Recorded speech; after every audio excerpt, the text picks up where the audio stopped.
Hello बच्चों, स्वागत है आप सभी का। आज का लेक्चर है हम लोग का हैलो एल्केन बनाने की सामान्य विधियां। तो देखते हैं हैलो एल्केन बनाने की सामान्य विधियां में है कितने टॉपिक। तो सबसे पहला है एल्केन द्वारा,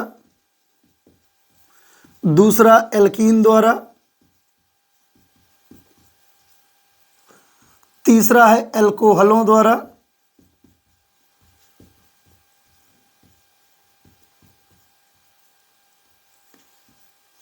चौथा है हुंसडीकर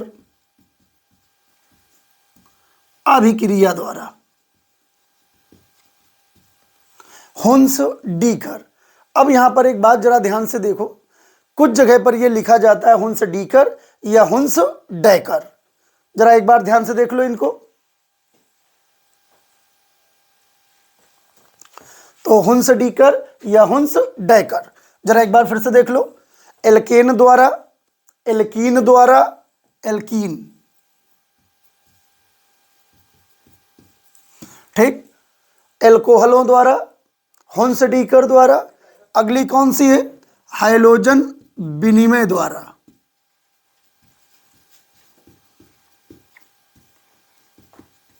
हाइलोजन विनिमय द्वारा। अगली है प्राथमिक एमीन द्वारा। प्राथमिक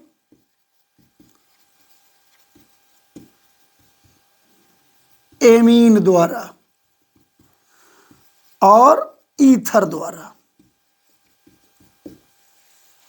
तो हैलो एल्केन बनाने के अपने पास इतने टॉपिक है, ठीक है, जिनमें से शुरुआत करते हैं पहला एल्केन द्वारा। जरा देखते हैं कैसे।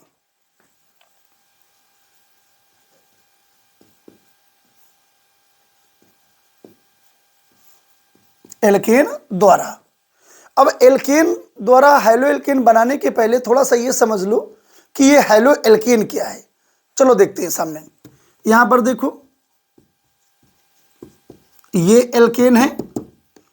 जब एल्केन अणु में उपस्थित एक या एक से अधिक हाइड्रोजन परमाणुओं को उतने ही हाइलोजन परमाणुओं के द्वारा विस्थापित कर दिया जाता है, हटा दिया जाता है, तो हमें जो व्युत्पन्न प्राप्त होते हैं उन्हें हम लोग हैलो एल्केन या मोनो हैलो एल्केन बोलते हैं। फिर से एक बार समझो, ये एल्केन है। जरा देखो, RH, यहां से तुमने इस H को हटाया और X को जोड़ा तो क्या मिला तुम्हें? RH। यही है हैलो एल्केन या मोनो हैलो एल्केन। फिर से जरा देखें एक बार कि जब एल्केन में उपस्थित एक या एक से अधिक हाइड्रोजन परमाणुओं को उतने ही हाइलोजन परमाणुओं के द्वारा विस्थापित कर दिया जाता है, तो जो यौगिक प्राप्त होते हैं उन्हें हम क्या कहते हैं? Halo alkane. यहां तक क्लियर है? तो अब बात करते हैं एल्केन द्वारा। तो जरा देखते हैं कैसे। देखते हैं ध्यान से। यह है एल्केन। तो जरा देखो, जब इस एल्केन की क्रिया कराओगे तुम हाइलोजन के साथ सूर्य के प्रकाश की उपस्थिति में, तो यहां पर तुम्हें मोनो हैलो एल्केन प्राप्त हो जाते हैं। Mono halo alkane. Theory clear हो जाएगी कि जब एल्केन की क्रिया हाइलोजन के साथ सूर्य के प्रकाश की उपस्थिति में कराते हैं तो मोनो हैलो एल्केन प्राप्त हो जाते हैं। यहां तक क्लियर है? अब चलो देखो ध्यान से। एल्केन क्या है तुम्हारे पास? RH प्लस X2 एरोसाइन H न्यूम, यहां का H, यहां का X, यहां का H, यहां का X, HX निकल गया। यहां पर तुम्हारे पास देखो जरा, 2 X हैं, तो इस 2 X में एक X इसके साथ जोड़ दो जरा, तो ये क्या देगा? RX plus HX। Main concept तुम्हारा इतना है। थ्योरी क्लियर हुई? रिएक्शन क्लियर हुई? अब चलो इसके एग्जांपल बनाते हैं। यहां पर रख लो CH3। एक बात ध्यान रखना, पूरी केमिस्ट्री में अगर तुम्हें कहीं R दिखता है तो वहां पर CH3 रखो या C2H5 या C3H7 etc। ज्यादातर तुमको ये CH3 मेथिल और एथिल रखना है, ठीक है, यहां तक क्लियर। अब चलो देखते हैं क्या है। यहां पर तुमने रखा Cl2 H, यहां के H, यहां का Cl, तो इसने क्या दिया, यहां पर बचा तुम्हारे पास CH3 और यहां क्या बचा Cl, जोड़ दो जरा, और इसने क्या बनाया HCl। इसका नाम क्या है, मेथिल क्लोराइड। यहां तक क्लियर। फिर से देखो एक बार, तुमने यहां मेथेन लिया CH4, CH4 को हमने इस तरह लिख दिया ब्रेक करके, और ये क्या लिया Cl2, तो यहां का H और यहां का एक Cl निकल गया। यहां क्या लिया हमने, सूर्य का प्रकाश, तो इसने हमको बना के दिया क्या CH3Cl, मोनोहाइलो एल्केन मिल गया। ये जो CH3 यही है R, और जो ये X है ये है हाइलोजन। अब एक बात और यहां पर सीख लो, अगर X तुमको दिख जाता है पूरी केमिस्ट्री में तो I, Br और Cl ज्यादातर इनकी रिएक्शंस हैं, F की बहुत कम रिएक्शंस आएंगी। I, Br, Cl इनको उठा उठा के रख देना है। इतना क्लियर। एक और देखो, अब जरा देखो ध्यान से, क्या इस रिएक्शन को आगे बढ़ा सकते हैं, बिल्कुल बढ़ा सकते हैं। इसी प्रकार ये जो हमको मिला हुआ है मेथिल क्लोराइड, इसमें उपस्थित प्रत्येक हाइड्रोजनों को हम लोग हटा सकते हैं। जरा देखो कैसे, यहीं पर समझा देते हैं। वैसे रिएक्शन तुम्हारी यहीं तक क्लियर हो गई, ठीक है, इसके आगे का देख लो, फिर हम आगे समझाते हैं। इसी प्रकार मेथिल के अन्य हाइड्रोजनों को तुम हटा दोगे। कैसे हटाओगे, जरा देखो, ये है मेथिल क्लोराइड, इसकी रिएक्शन कराओ पुनः Cl2 के साथ, क्लोरीन के साथ HNu की प्रेजेंस में, तो यहां के H, यहां का Cl, HCl निकल गया। अब यहां क्या बचा तुम्हारे पास CH2, यहां एक Cl पहले से था, एक Cl इसका बचा, उस एक Cl को इसके साथ जरा जोड़ो तो क्या आएगा CH2Cl। अब इसका नाम है डाइक्लोरोमेथेन या मेथिलीन क्लोराइड। अब जरा देखो, अभी H यहां तुम्हारे पास कितने हैं, 2 हैं। फिर से इसकी रिएक्शन कराओ Cl2 के साथ HNu की प्रेजेंस में, तो यहां का H, यहां का Cl, HCl निकल गया। अब चलो देखो यहां क्या बचा CH, 2 Cl पहले से थे, ठीक, एक Cl इसका बचा, वो भी इसके साथ जोड़ो तो कितने बन गए CHCl3, ट्राइक्लोरोमेथेन। इसका नाम है ट्राइक्लोरोमेथेन। अब आगे देखो जरा थोड़ा सा, इसकी पुनः रिएक्शन कराओ Cl2 और HNu के साथ, तो यहां का H, यहां का Cl, क्या निकल गया HCl। अब यहां क्या बचा C, यहां क्या बचा Cl3, और यहां क्या बचा Cl, जरा जोड़ दो इनको, तो इसने बना के दिया CCl4। अब इसका नाम है कार्बन टेट्राक्लोराइड या टेट्राक्लोरोमेथेन। जरा देखते हैं, इसका नाम तुमने बोला मोनोक्लोरो मेथेन। जरा ध्यान से देखो, इसको आखिर तुमने मोनोक्लोरो क्यों बोला, क्योंकि क्लोरीन यहां पर एक है, एक के लिए मोनो, 2 के लिए डाई, 3 के लिए ट्राई। इसका नाम है डाइक्लोरो मेथेन, ट्राइक्लोरो मेथेन, और इसका नाम क्या है टेट्राक्लोरो मेथेन, टेट्राक्लोरो मेथेन। यहां तक क्लियर है। रिएक्शन तुमको ये यहां से क्लियर हो गई पूरी, ठीक। फिर से एक बार, तुमने क्या पढ़ रहे हो, हेलो एल्केन बनाने की सामान्य विधियां, जिनमें से पहली विधि है एल्केन द्वारा। तो तुमने बोला कि जब एल्केन की क्रिया हाइड्रोजन के साथ सूर्य के प्रकाश की उपस्थिति में कराते हैं तो मोनोहाइलो एल्केन प्राप्त हो जाते हैं। इतनी बात क्लियर। एल्केन क्या होता है RH, हाइड्रोजन X2, सूर्य का प्रकाश, तो यहां का H और यहां का X निकल गया, बचा क्या R और X। अब R के स्थान पे हमने क्या लिया CH3, X के स्थान पे Cl, तो Cl2 हो गया। यहां पर CH3 और Cl प्लस HCl। अब ये जो हमको मेथिल क्लोराइड मिला है, इसको अगर हम और स्टेप आगे बढ़ा दिए जाएं तो फिर कंडीशन ये बनती है, एक एक हाइड्रोजन को हम हटाते गए और एक एक क्लोरीन को जोड़ते चले गए। यहां तक क्लियर है? यहां तक का स्क्रीनशॉट ले लें।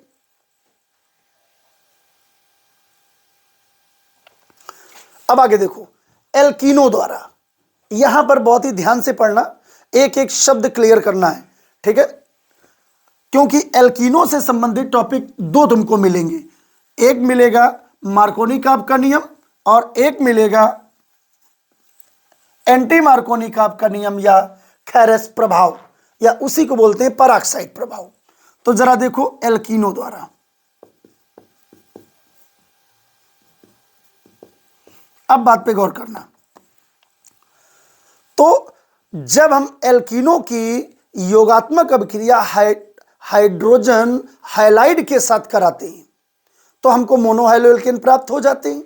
जरा देखो कैसे, ये है एल्कीन, एल्कीन की योगात्मक क्रिया करा रहे हो हाइड्रोजन हाइलाइड के साथ, तो ये देता है तुमको मोनोहाइलो एल्केन। यहां पर ये हाइलो एल्केन तुमको दे देगा। कैसे देगा जरा सामने देखते हैं। तो यहां पर इसके पहले आ जाओ, ये देगा मोनो हाइलो एल्केन।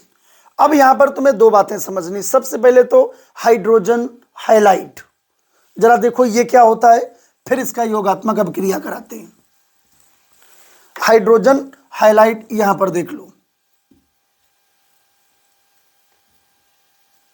हाइड्रोजन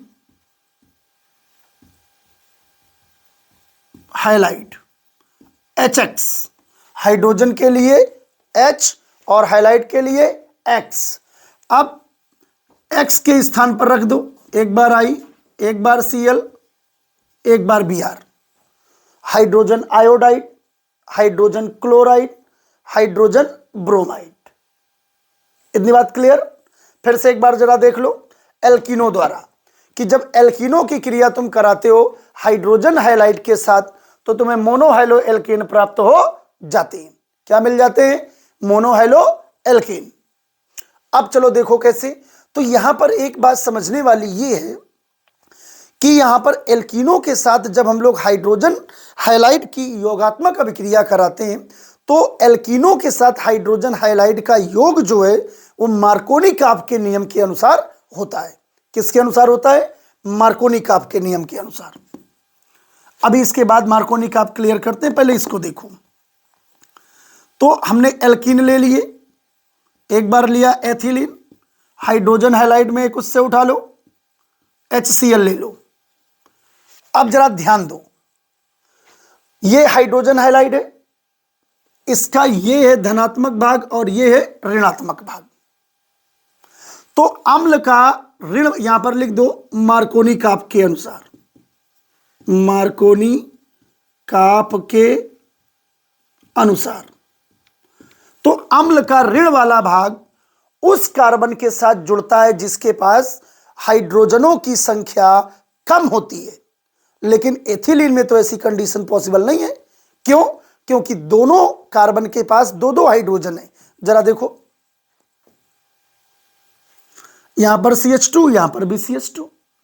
ऐसी कंडीशन में तुम इसको चाहे इसके साथ जोड़ो या इसके साथ, तो इसको हम जोड़ रहे हैं इसके साथ और इसको जोड़ रहे हैं इसके साथ।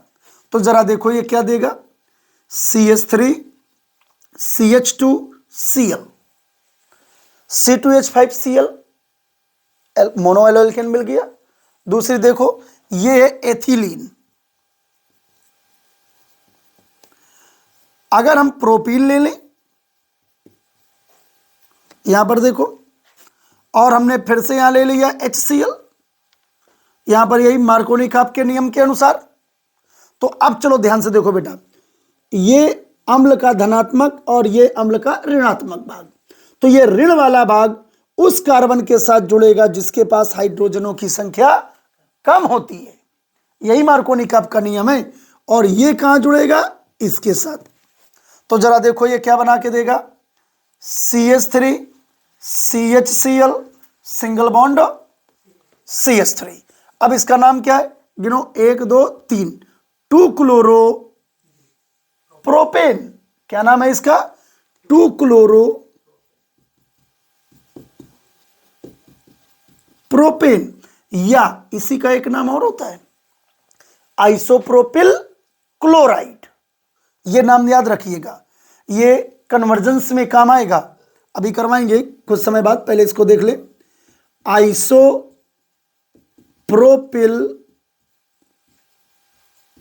क्लोराइड। बात पे गौर करें, हमने क्या लिया यहां पर, यह है प्रोपीन का सूत्र, कि जब हमने प्रोपीन की क्रिया कराई HCl के साथ, तो मार्कोनी काप के नियम के अनुसार इसमें योग होगा अम्ल हैलाइड का, तो वो हमको क्या देगा, 2 क्लोरो प्रोपेन। तो मार्कोनी काप का नियम क्या होता है कि जब किसी असंतृप्त हाइड्रोकार्बन की अभिक्रिया हम अम्ल हैलाइड के साथ कराते हैं, तो अम्ल का ऋणात्मक भाग उस कार्बन के साथ जुड़ता है जिसके पास हाइड्रोजन की संख्या कम होती है। तो जरा देखो, ये अम्ल का ऋण वाला भाग है Cl, ये इस कार्बन के साथ जुड़ेगा क्योंकि इसके पास हाइड्रोजन की संख्या कम है। एक और ले लो रिएक्शन, इसी प्रकार CH3 CH double bond CH2 plus HBr Markovnikov के नियम के अनुसार। जरा देखो ये क्या है बेटा, प्रोपीन। अगर पेपर में आ जाता है कि प्रोपीन से आइसोप्रोपिल ब्रोमाइड बनाइए, सामने देखो यही रिएक्शन है। कैसे, तो अम्ल का ऋण वाला भाग उस कार्बन के साथ जुड़ेगा जिसके पास हाइड्रोजन की संख्या कम है, और यह धन वाला भाग इसके साथ जुड़ेगा। तो जरा देखो क्या बनकर तैयार हुआ, CH3 सिंगल बॉन्ड CH और CH के साथ Br, और यहां पर क्या बना, CH3, 2 ब्रोमो प्रोपेन या आइसोप्रोपिल ब्रोमाइड। यहां तक क्लियर है सबको। फिर से जरा देख लो, ये प्रोपीन है, इसकी रिएक्शन हमने कराई HBr के साथ, तो HBr का जो Br है वो ऋणात्मक भाग है, ये उस कार्बन के साथ जुड़ेगा जिसके पास हाइड्रोजन की संख्या कम है, तो ये जुड़ा आकर CH के साथ, और ये H जुड़ा इस CH2 के साथ। तो इसने क्या तुमको बना के दिया बेटा, 2 ब्रोमो प्रोपेन, 2 ब्रोमो प्रोपेन। यहां तक क्लियर है। ये योग किसके अनुसार हो रहा है, मार्कोनी काप के नियम के अनुसार। यहां तक क्लियर है, यहां तक का स्क्रीनशॉट ले ले।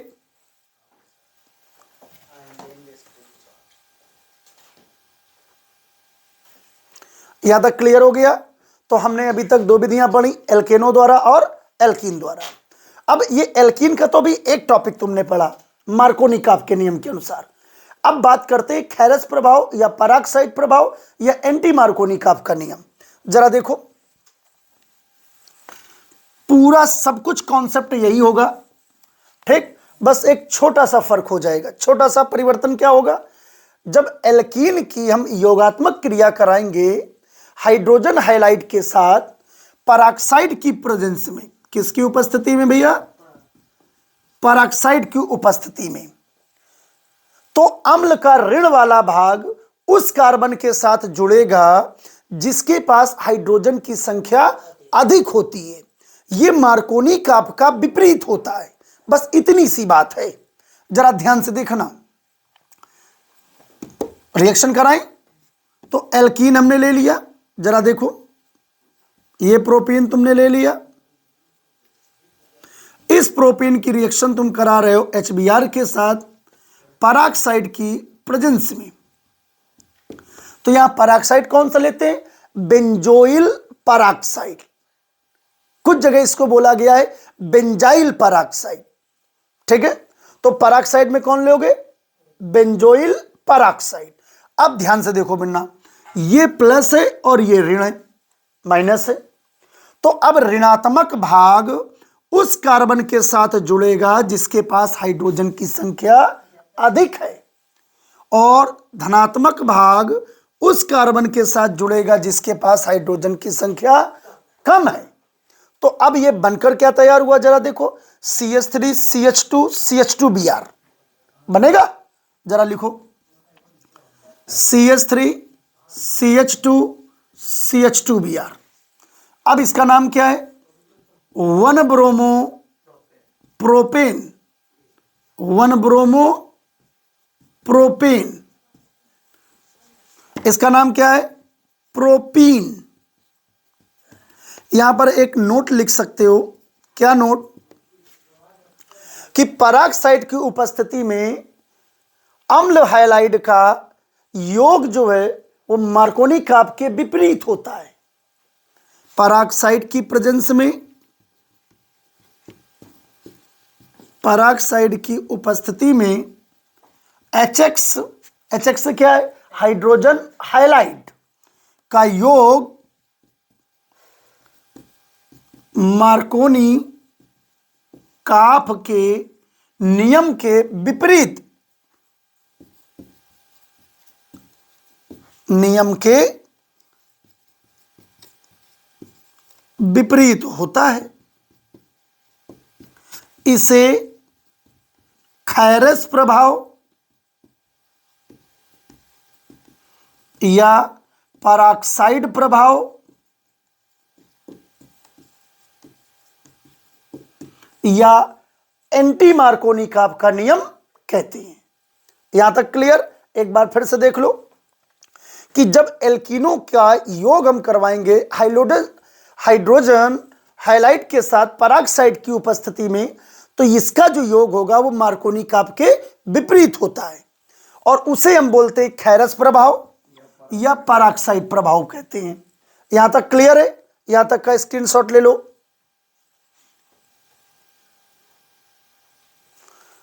अब देखो यहां पर अगला जो टॉपिक है वो मार्कोनी काप का नियम है, तो उसको यही समझ लो, क्योंकि पेपर में आता है कि मार्कोनी काप के नियम से क्या समझते हो, उदाहरण सहित समझाइए। तो जरा देखते हैं मार्कोनी काप का नियम क्या है, इसके बाद हम आगे बढ़ते हैं। नोट लिख लो और यहां पर लिखोगे मार्कोनी काप का नियम। जरा देखो मार्कोनी काप का नियम होता क्या है। ये असम्मित एल्कीन,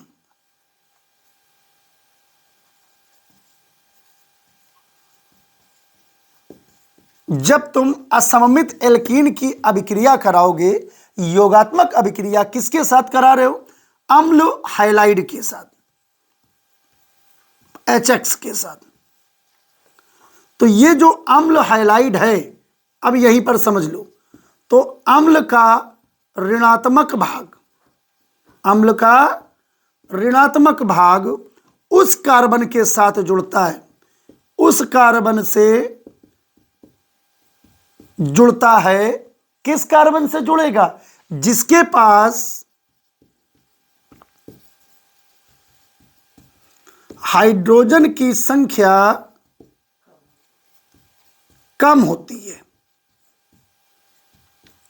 इसे मार्कोनी काप का नियम कहते हैं। फिर से एक बार, जब किसी असम्मित एल्कीन की योगात्मक अभिक्रिया अम्ल हैलाइड के साथ कराते हैं, तो अम्ल का ऋणात्मक भाग उस कार्बन से जुड़ता है जिसके पास हाइड्रोजन की संख्या कम होती है। इसे मार्कोनी काप का नियम कहते हैं। इतनी बात क्लियर हो जाएगी। इसका एग्जाम्पल देख लो, वही एग्जाम्पल उठा लो प्रोपीन वाला, क्योंकि इसकी हमें जरूरत है आगे। प्रोपीन की रिएक्शन HCl के साथ करा दो, तो HCl में ये प्लस है, ये माइनस भाग है, तो अम्ल का ऋणात्मक भाग उस कार्बन के साथ जुड़ेगा जिसके पास हाइड्रोजन की संख्या कम है। तो ये Cl जुड़ेगा आकर इस CH के साथ, और ये H जुड़ेगा आकर इस CH2 के साथ, तो ये क्या बना कर देगा, CH3 CH Cl single bond CH3, नाम 2 क्लोरो प्रोपेन। इसका क्या नाम हो जाएगा, 2 क्लोरो प्रोपेन। या इसी का नाम तुम बोलोगे आइसोप्रोपिल क्लोराइड। यहां तक क्लियर? फिर से एक बार देख लो, मार्कोनी का आपका नियम क्या होता है कि जब किसी असम्मित एल्कीन की योगात्मक अभिक्रिया हाइड्रोजन हाइलाइट के साथ कराते हो तो अम्ल का ऋणात्मक भाग उस कार्बन से जुड़ता है जिसके पास हाइड्रोजन परमाणुओं की संख्या कम होती है। यहां तक क्लियर? अब चलो देखो, ये हमने लिया प्रोपीन, एग्जाम्पल से समझो, एग्जाम्पल से सारी बात समझ में आ जाती है। तो इसके साथ तो जुड़ नहीं सकता क्योंकि इस कार्बन की बॉन्डिंग है पूरी, चार की चारों पूरे। अब यहां पर देखो, इन दोनों में हाइड्रोजन इसके पास कम है, तो अम्ल का जो ऋण वाला भाग है वो इसके साथ जुड़ जाएगा, धनात्मक भाग इसके साथ जुड़ जाएगा। तो ये तुमको बनाकर क्या देगा? 2-क्लोरोप्रोपेन या आइसोप्रोपिल क्लोराइड। यहां तक क्लियर? इसका स्क्रीनशॉट ले लो मार्कोनी का आपके नियम का। यहां तक क्लियर हो गया मार्कोनी का आपका नियम। अब देखो, खैरस प्रभाव या पराक्साइड प्रभाव, सब कुछ यही रखो, बस यहां पर थोड़ा चेंज कर दो। खैरस प्रभाव या पराक्साइड प्रभाव,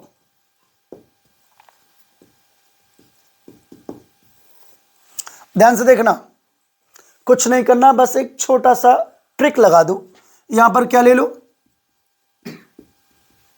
पराक्साइड। जैसे तुमने पराक्साइड लिया, अब यहां क्या होगा? अम्ल का ऋणात्मक भाग उस कार्बन से जुड़ता है जिसके पास हाइड्रोजन की संख्या कम के स्थान पे क्या कर दो बेटा? अधिक होती है। जिसके पास हाइड्रोजन की संख्या अधिक होती है। जरा या इसको एक बार फिर से पढ़ो, क्योंकि इसमें हमने बहुत छोटा सा परिवर्तन किया और खैरस प्रभाव और पराक्साइड प्रभाव क्लियर। जरा देखो ध्यान से, असम्मित एल्कीन की जब योगात्मक अभिक्रिया अम्ल हाइलाइट के साथ कराते हो तो अम्ल का ऋणात्मक भाग उस कार्बन से जुड़ता है जिसके पास हाइड्रोजन की संख्या अधिक होती है। इसे हम क्या कहते हैं?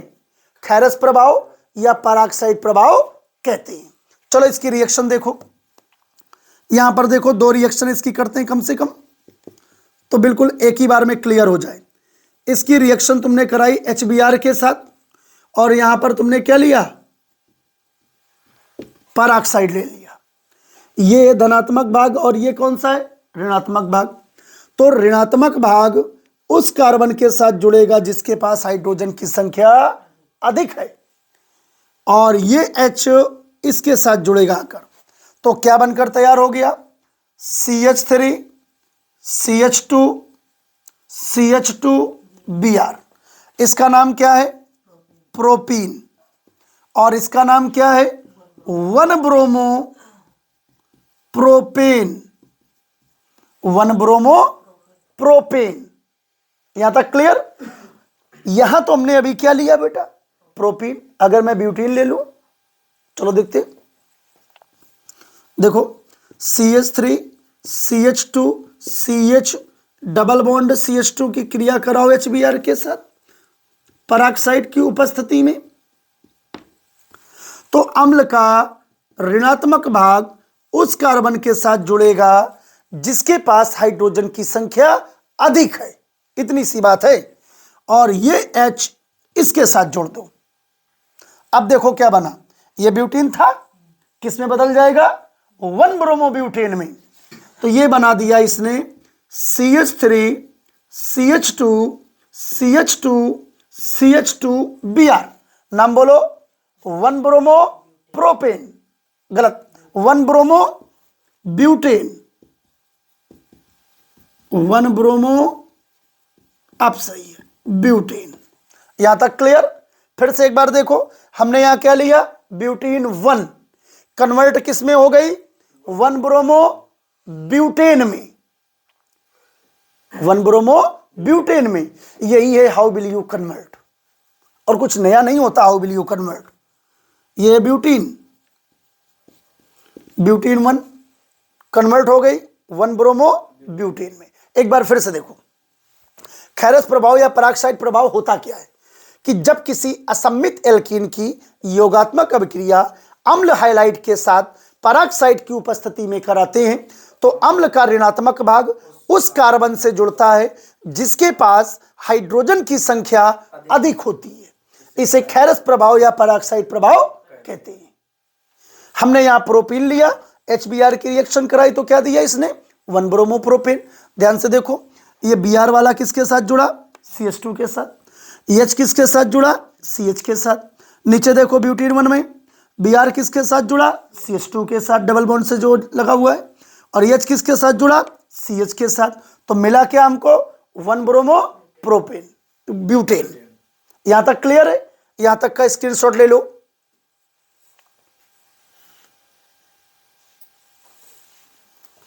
तो आज की क्लास में बस इतना ही। इसके आगे का अगले लेक्चर में। अगर ये वीडियो पसंद आया हो और आप लोगों ने कुछ भी अगर इससे सीखा हो, अपने दोस्तों को बताएं, शेयर करें और सब्सक्राइब करें। धन्यवाद।